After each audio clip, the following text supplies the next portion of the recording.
Assalamualaikum warahmatullahi wabarakatuh. Kita akan masuk pada materi kita yang pertama, yaitu tentang requirement engineering. Di sini nanti kita akan membahas tentang apa itu requirement engineering, kemudian tahapan-tahapan apa saja nanti yang ada di dalam requirement engineering.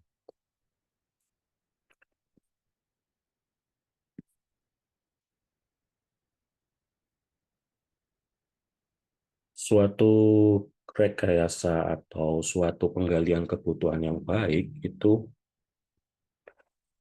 adalah faktor keberhasilan yang diakui untuk pengembangan produk atau sebuah sistem. Jadi dia tidak bisa terlepas dari perkembangan metodologi dari terapan dari sebuah produk tersebut.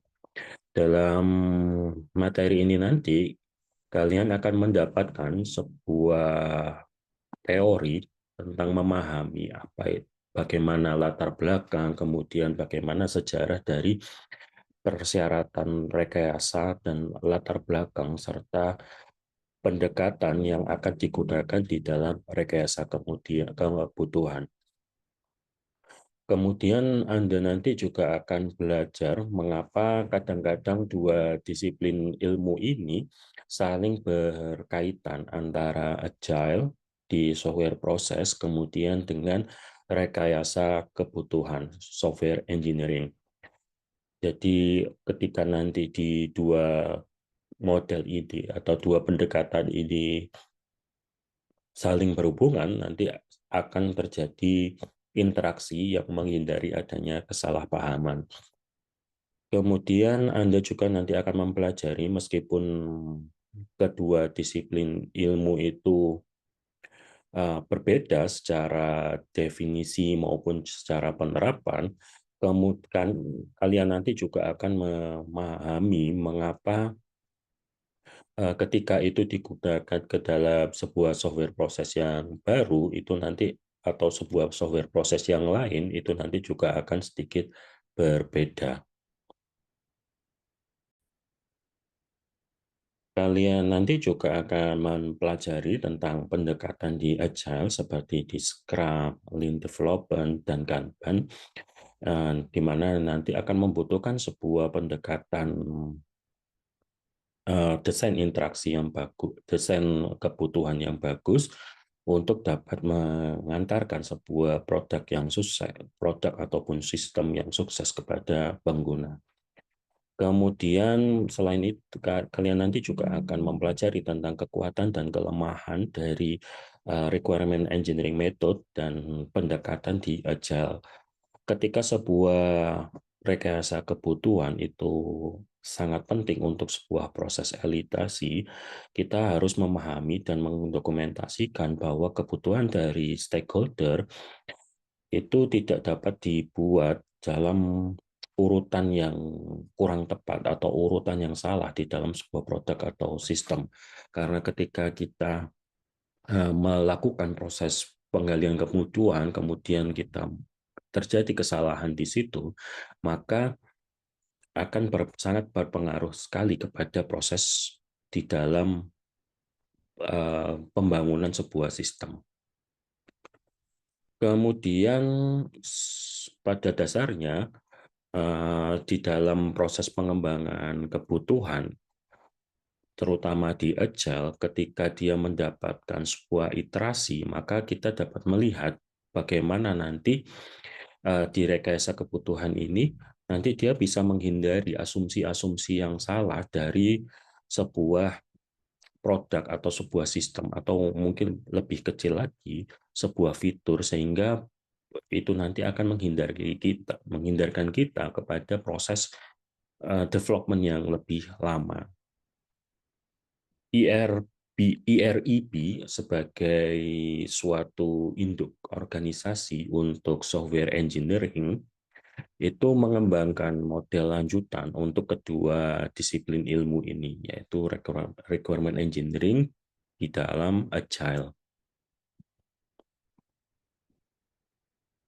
Kita akan melihat tentang latar belakang di dalam model pengembangan Agile Berdasarkan pada sejarah masing-masing di dalam sebuah software proses tersebut, requirement engineering dan agile memiliki pendekatan yang sering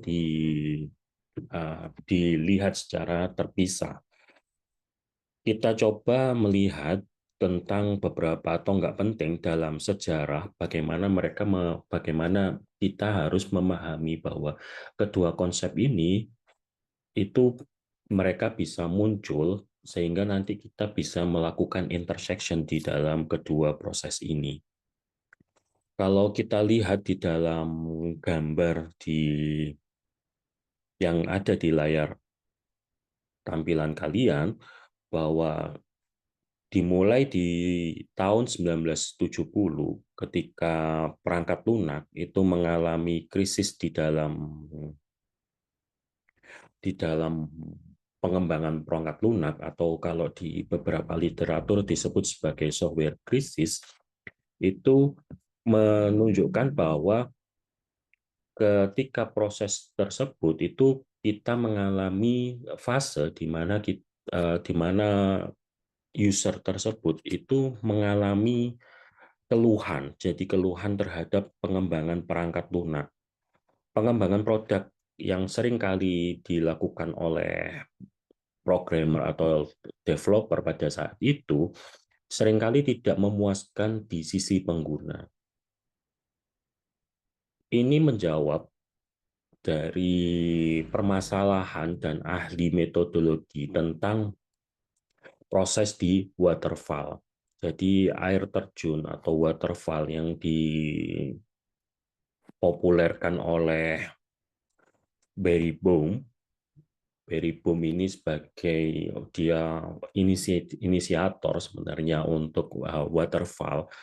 Ini ternyata memiliki permasalahan ketika developer atau pengembang itu membuat sebuah sistem, itu ternyata dia tidak mengindahkan atau tidak tidak melihat bagaimana si pengguna itu ditangkap kebutuhannya untuk dibuat dalam sistem.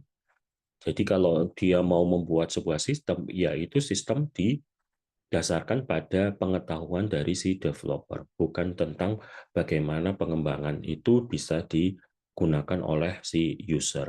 Nah, oleh karena itu pada tahun 1970-an ini diperkenalkanlah oleh si Winston Royce pada si Barry Bohm ini fase requirement sebelum pada fase desain atau fase merancang. Kemudian kalau sebelumnya hanya merancang, membangun, dan menguji, pada tahun 1970-an di software krisis ini ditambahkan satu fase lagi, yakni fase requirement. Tujuannya adalah untuk mencapai kesepakatan antara si developer dan si user, sehingga pada saat itu sebelum dia mengerjakan sistemnya itu ada kesepakatan terlebih dahulu. Kemudian spesifikasi kebutuhan sebagian besar adalah sebuah dokumen dengan bahasa alamiah atau bahasa natural atau natural language. Kemudian pada pertengahan 1970 banyak sekali disarankan kita menggunakan model grafis, karena dianggap bahwa ketika menggunakan model atau bahasa natural itu seringkali dianggap uh, ini mudah dipahami oleh user, tetapi ketika ini di bawah ke fase perancangan akan mengalami proses misinterpretasi. Karena ada perbedaan interpretasi antara si user dengan si perancang, maka muncul lagi permasalahan. Maka pada pertengahan 1970 untuk melakukan sebuah inovasi, bahasa natural itu diperbaiki dengan membuat sebuah model grafis. Tujuannya adalah untuk memperbaiki dan melakukan peningkatan presisi dari persyaratan tersebut untuk menghindari inkonsistensi dan sebuah misinterpretasi. Tahun 1975, Peter Chen memperkenalkan model entity relationship untuk menangkap data bisnis yang relevan. Kemudian pada tahun 78, antara 78 79, Douglas Ross dan Tom de Marke memperkenalkan Structure Analysis and Design Technique atau SADT untuk menangkap bisnis dan prosesnya. Kemudian pada pertengahan 1980-an, Barry Bohm merumuskan model spiral. Jadi kalau sebelumnya kita hanya pada fokus pada metode waterfall, tahun 80-an Barry Bohm memperkenalkan metode model spiral, di mana rekayasa kebutuhan menjadi sebuah iteratif teknik. Jadi tidak lagi sebuah proses yang dia sangat besar sekali seperti waterfall. Jadi kalau waterfall itu cirinya adalah kebutuhan itu harus sudah fix di awal, maka kebutuhannya sangat besar sekali. Nah, tahun 80, Barry Bohm memperkenalkan metode spiral atau model spiral, di mana kebutuhannya itu merupakan sebuah teknik iteratif. Teknik iteratif adalah ketika kita membuali kebutuhan, kebutuhan ini bisa dibawa ke dalam fase-fase yang lebih kecil. Kebutuhan ini nanti dia akan terus berkembang. Cirinya adalah ada versi 1, versi 2, versi 3, dan sebagainya. Kemudian juga dia Barry Bohm memperkenalkan resiko pengelolaan dan uh, lebih membuat sebuah feedback. Jadi karena sifatnya adalah spiral tadi, sifatnya adalah iteratif, maka model pengembangannya kan dia lebih kecil-kecil, maka akan lebih banyak adanya feedback. Dari sebuah metode dan anotasi dari point view yang ada di permasalahan-permasalahan sebelumnya, tahun 92 merupakan tonggak pencapaian untuk requirement engineering, di mana Ivar Jacobson mengusulkan pendekatan yang dia didorong dari sebuah kasus atau case-driven approach. Gagasan ini untuk menekankan bahwa permasalahan itu didapatkan dari sebuah permasalahan atau sebuah case. Nah, ini menekankan tentang adanya aktor atau pengguna dalam konteks sebuah sistem. Jadi kita kalau selama ini misal kita mengenal tentang use case, nah ide awalnya adalah dari Ivar Jacobson ini, bahwa ada sebuah case dan ada sebuah aktor, di mana kita akan berpikir bahwa sebuah case itu adalah sebuah permasalahan yang berkorelasi dengan sebuah aktor. Bagaimana kita berpikir end-to-end kepada sebuah produk. Kemudian McMenamin atau Palmer di tahun sekitar 1984 dan uh, dia memperkenalkan tentang bisnis proses engineering metodologi, di mana ini adalah sebuah proses berpikir, tetapi notasi dari Ivar Jacobson tadi itu menjadi sebuah tonggak awal dari proses berpikirnya bisnis proses reengineering ini.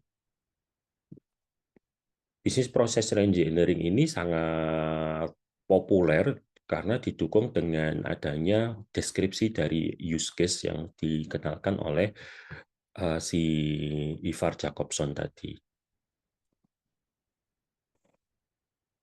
Pendekatan lain di dalam milestone yang ada di layar tampilan kalian adalah unified process yang juga diperkenalkan oleh Ivar Jacobson atau populer juga disebut sebagai Rational Unified Process atau RUP.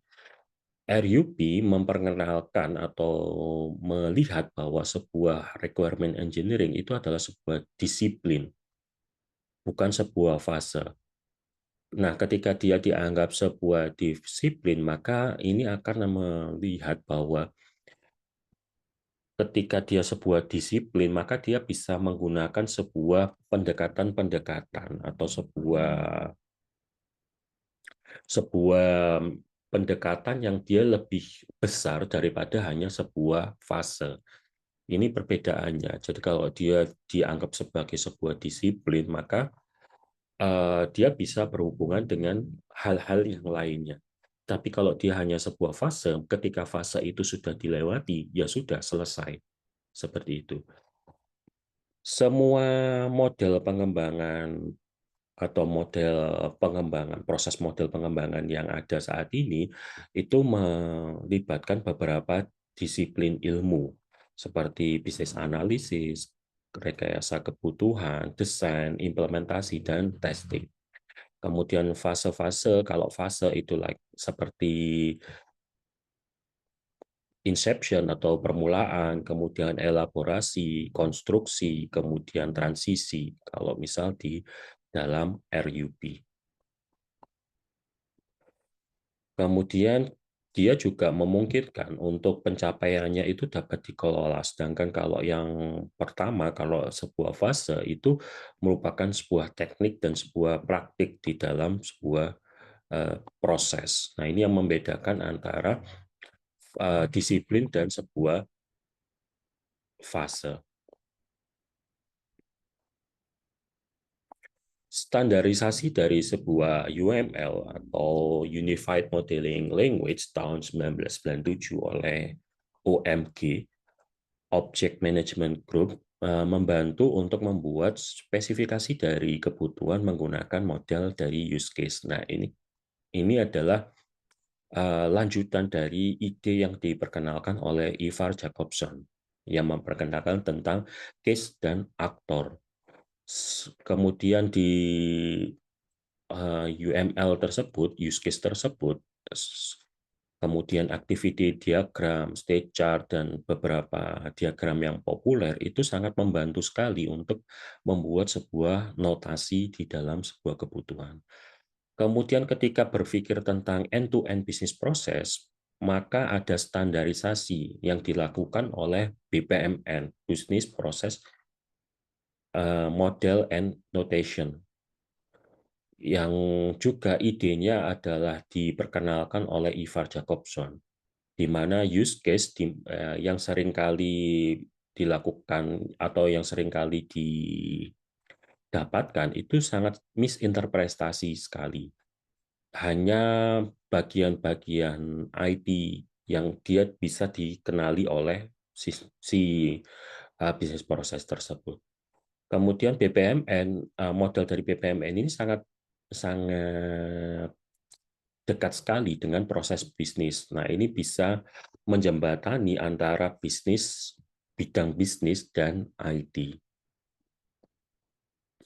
Aspek penting lainnya di dalam requirement engineering itu pada tahun 1986, di mana HP memperkenalkan FURPS. Ini adalah sebuah tonggak penting di dalam kualitas perangkat lunak. FURPS kepanjangan dari fungsional, F-nya functionality, U-nya usability, R-nya reliability, P-nya performance, and S-nya adalah supportability. Ini adalah pendekatan pertama yang dia sebagai tonggak dari yang memperhatikan tentang kualitas dari kebutuhan tersebut. Sebagai kalau awal kita hanya memperhatikan tentang functionality, tetapi di tahun 86 HP memperkenalkan FURPS, functionality, usability, kemudian reliability, performance, and supportability. Nah, ini kemudian disempurnakan oleh ISO 9126 yang sampai sekarang masih sering kita pakai dengan menambahkan banyak kategori kualitas yang ingin dicapai oleh sistem, yang juga diperbarui di ISO 25010 tentang S-square. Kalau kita mungkin sering mendengar Square System and Software Quality Requirement and Evaluation, di mana ini adalah standar tentang pentingnya keamanan di dalam sistem pengembangan perangkat lunak yang modern. Beberapa pendekatan pengembangan Agile itu dipublikasikan di Agile Manifesto tahun 2001, di mana Tom DeMarco dan Tim Lister itu merupakan orang yang peduli, yang diistilahkan sebagai Pupilware tahun 1987 sebagai tonggak bagaimana kita bisa menekankan kerjasama antara tim. Kemudian tahun 1980, Toyota itu mempublikasikan proses pengembangan yang disebut sebagai Kanban dan Lean. Ini adalah sebuah proses pengembangan di dalam sebuah produk yang dia diinisialisasi dengan proses agile tersebut. Kemudian juga Scrum tahun 1995 dipublikasikan oleh Mike Biddle dan Ken Schreiber, memperkenalkan role baru, yaitu adalah product owner yang bertanggung jawab untuk suksesnya sebuah produk di dalam organisasi. Product owner ini dia memprioritaskan kebutuhan yang biasa disebut sebagai epics atau story, kemudian menyederhanakan menjadi 3 role atau 4 artefak atau 5 meeting dan sebagainya. Kemudian Scrum ini sangat populer untuk proses pengembangan di sebuah perangkat lunak. Kemudian tahun 2001 mulai populer seperti Extreme Programming, Scrum ini yang awalnya tidak terlalu populer, ini mulai lebih populer lagi. Kemudian Adaptive Software Development, Crystal, Feature Driven Development, Pragmatic Programming, kemudian di Agile Manifesto ini semua berkembang. Jadi Agile Manifesto tahun 2001 itu ide-ide tentang Agile dan turunannya itu sangat populer sekali. Di tahun yang sama, Ron Jeffries yang juga ikut menandatangani tentang Agile Manifesto itu mempublikasikan 3C atau model 3C, yaitu adalah Card, Conversation, and Confirmation. Yang ini adalah tonggak awal ketika nanti kita akan memasukkan pendekatan user collaboration untuk requirement di dalam Agile. Dia memperkenalkan tentang social user story dari sebuah dokumentasi kebutuhan seperti di dalam use case. Kemudian beberapa tahun setelahnya, Mike Cohn ini memperkenalkan user story card. Jadi dia memperkenalkan tentang bagaimana kita mempelajari sebuah user story, tetapi dalam model yang lebih terstandar. Jadi kalau nanti kita akan melihat bagaimana user story itu, siapa yang akan menggunakan, kemudian untuk apa, kemudian bagaimana sebagai sebuah model yang terstandarkan. Kemudian setelah Scrum ini digunakan oleh yang lebih luas lagi, dengan skala yang lebih kecil, ada SAFe, ada LeSS, ada DAT, ini yang menginisialisasi tentang proses pengembangan yang lebih populer untuk proses yang lebih kecil.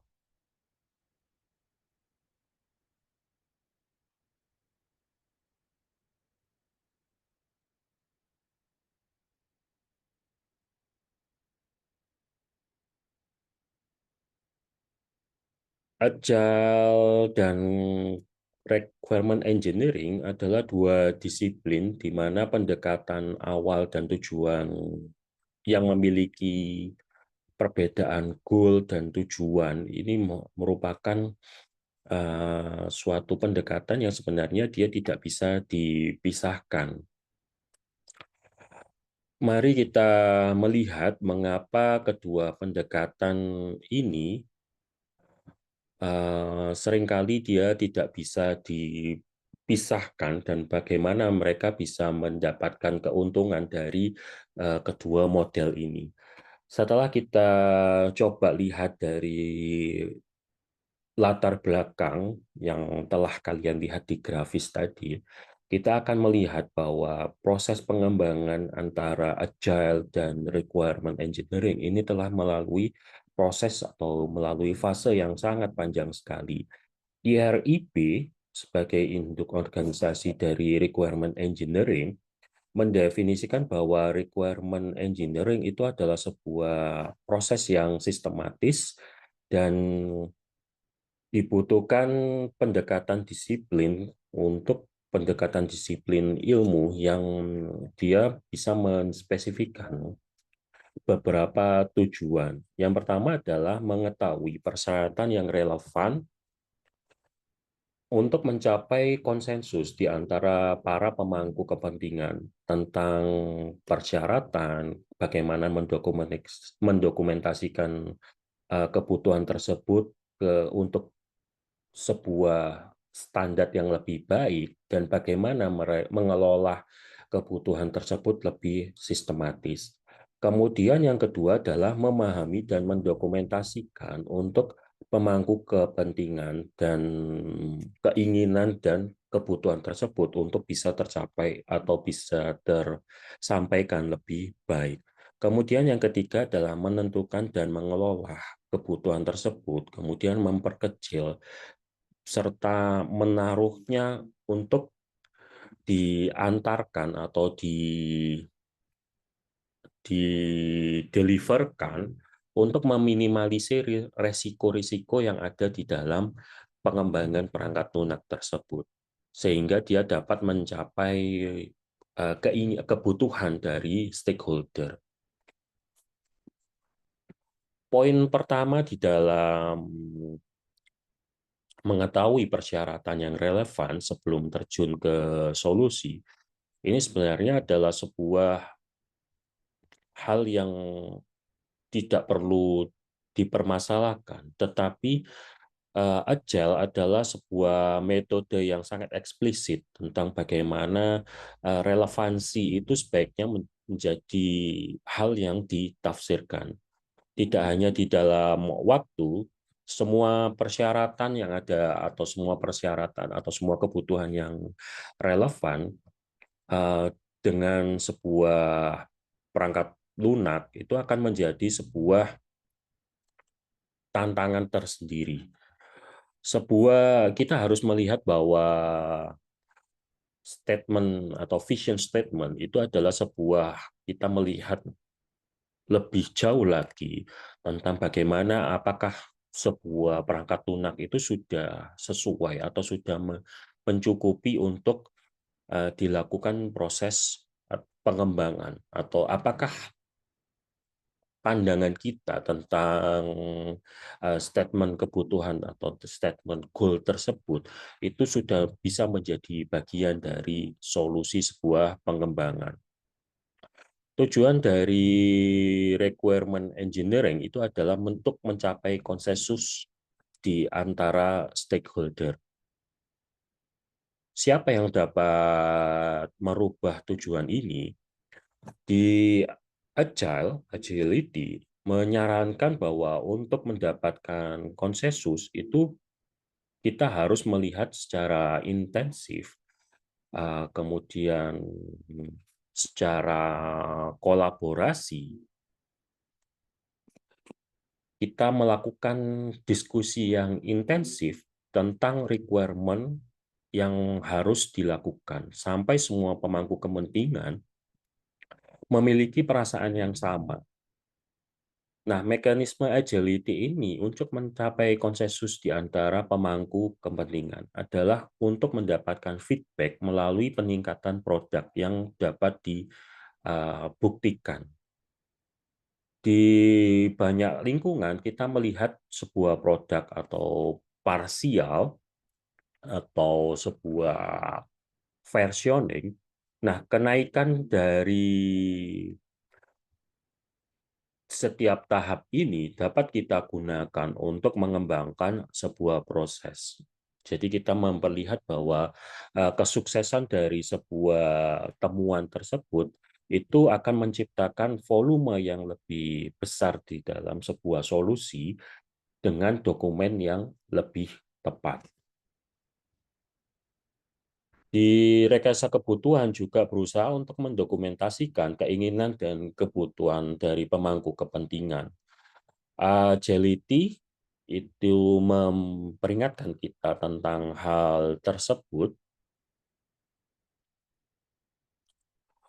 di mana ketika kita akan menghasilkan dokumen untuk memproduksi sebuah produk, itu mendokumentasikan kebutuhan di dalam sebuah bentuk yang sesuai dengan pemangku kepentingan itu mendukung untuk tercapainya konsensus. Jadi dengan membuat sebuah dokumen yang sesuai dengan pemangku kepentingan itu akan sangat penting sekali untuk terbentuknya konsensus di antara pemangku kepentingan. Kemudian kita juga akan memenuhi kendala yang akan dipaksakan secara eksternal, misal legality. Jadi persyaratan kendala, misalnya kendala hukum atau persyaratan traceability, bagaimana nanti dokumen tersebut bisa ditelusuri. Kemudian bagaimana membuat daur hidup atau membuat proses yang lebih mudah untuk menentukan requirement untuk dapat dirilis tanpa melakukan proses pemaksaan atau force kepada proses yang akan dilakukan tersebut.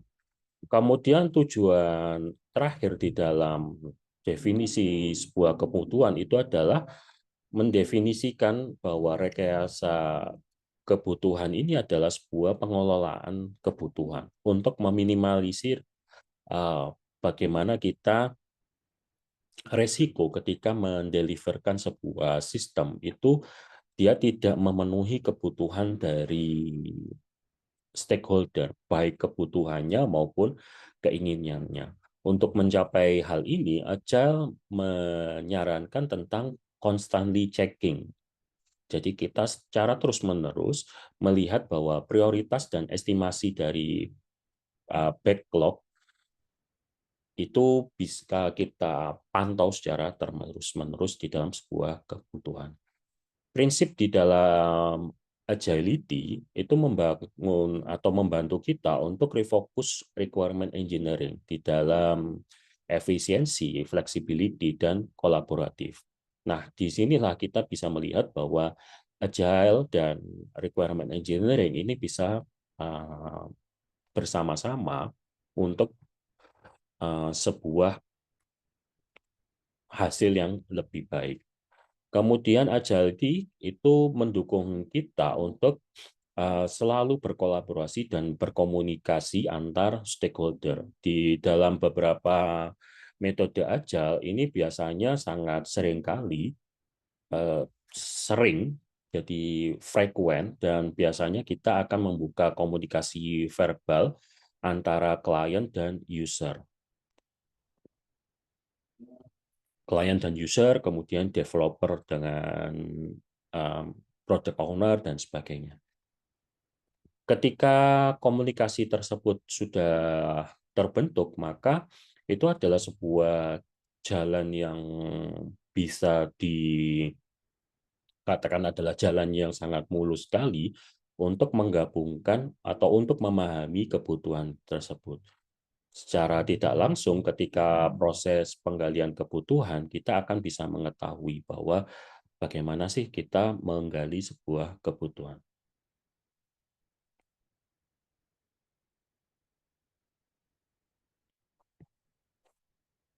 Requirement engineering sendiri memiliki pengetahuan yang sangat luas sekali. Jadi di dalam requirement engineering sendiri, ketika kita menganggapnya bukan hanya pada sebuah fase, tetapi sebagai sebuah disiplin, maka kita akan melihat bahwa requirement engineering ini dia lebih luas lagi, karena kita akan melihat bahwa sebuah requirement engineering ini akan membutuhkan kreativitas teknik di dalamnya, seperti brainstorming untuk membantu membuat item untuk backlog yang bisa lebih cepat dalam proyek-proyek inovatif.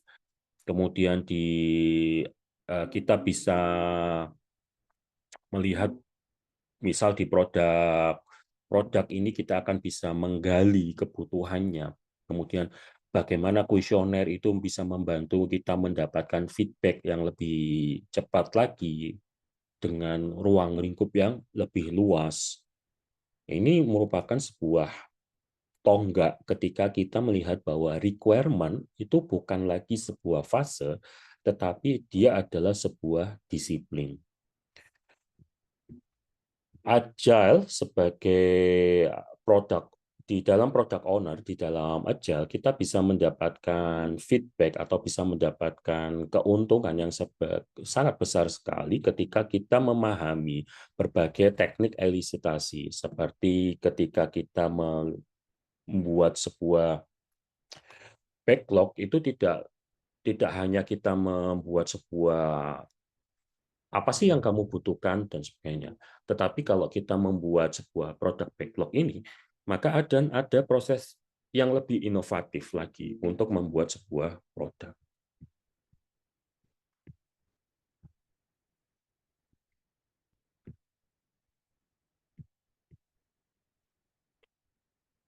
Terakhir, bahwa agile dan requirement di dalam agile itu adalah proses sebuah yang kooperatif, iteratif, dan incremental dengan dengan 4 pendekatan atau 4 tujuan utama. Yang pertama adalah mengetahui kebutuhan yang relevan dan yang sesuai untuk setiap levelnya dan detail ketika proses penggalian kebutuhan. Kemudian yang kedua adalah mencapai kesepakatan tentang kebutuhan tersebut sesuai dengan pemangku kepentingan yang sesuai. Kemudian yang ketiga adalah menangkap dan mendokumentasikan kebutuhan tersebut, kemudian mengidentifikasi resikonya sesuai dengan organisasinya. Kemudian yang keempat adalah menunjukkan bahwa semua kebutuhan itu terkait di dalam sebuah prinsip di Agile Manifesto. Ketika kita menggunakan menggunakan terminologi dari Scrum atau dari Product Owner, maka kita akan melihat peran dan tanggung jawab untuk pendekatan kooperatif di dalam proses tersebut. Sebagai orang yang bertanggung jawab terhadap requirement yang baik tersebut. Ketika kita melihat secara lebih detail lagi, requirement engineering di dalam Agile itu adalah pendekatan yang sangat kooperatif. Kooperatif menekankan bahwa ide Agile itu adalah sebuah interaksi yang intensif antar stakeholder dengan sangat, istilahnya adalah kita menginspeksi sebuah produk, kemudian menyediakan sebuah feedback, kemudian kita mengadaptasinya, kemudian kita mengklarifikasi requirement tersebut dengan secara bersama-sama dan dapat dipelajari, kemudian dapat dicapai secara bersama-sama. Jadi intinya adalah kita melakukan proses komunikasi yang sangat intensif antara semua pemangku kebutuhan. Kemudian requirement di dalam Agile sebagai sebuah proses iteratif, maka kita akan menyarankan bahwa ide sebagai just in time di dalam sebuah requirement itu adalah requirement sendiri dia tidak akan selesai sampai uh, technical design dan implementasinya itu bisa dilakukan. Jadi just in time ini akan menunjukkan kepada kita bahwa sebuah proses itu akan secara terus-menerus, secara iteratif dia akan berkembang. Kemudian stakeholder itu akan dapat berulang-ulang mendefinisikan dan terutama dalam menyempurnakan sebuah requirement dan segera mungkin itu bisa diimplementasikan kepada proses yang lebih detail. Kemudian requirement engineering di dalam Agile sebagai incremental proses atau proses yang terus-menerus bertambah. Implementasi dari sebuah requirement itu akan memberikan nilai bisnis yang tinggi tanpa mengurangi uh, resiko dan dia bukan mengurangi ya, dengan mereduksi resiko yang mungkin akan terjadi di dalam sebuah produk dengan melihat bahwa ketika kita mengidentifikasi adanya minimum viable product atau minimum marketable product, ini akan kita melihat bahwa sebuah pengembangan sebuah produk itu akan sangat terlihat sekali bagaimana proses ini nanti akan kita lihat menjadi sebuah produk atau sebuah proses yang memang sudah dievaluasi.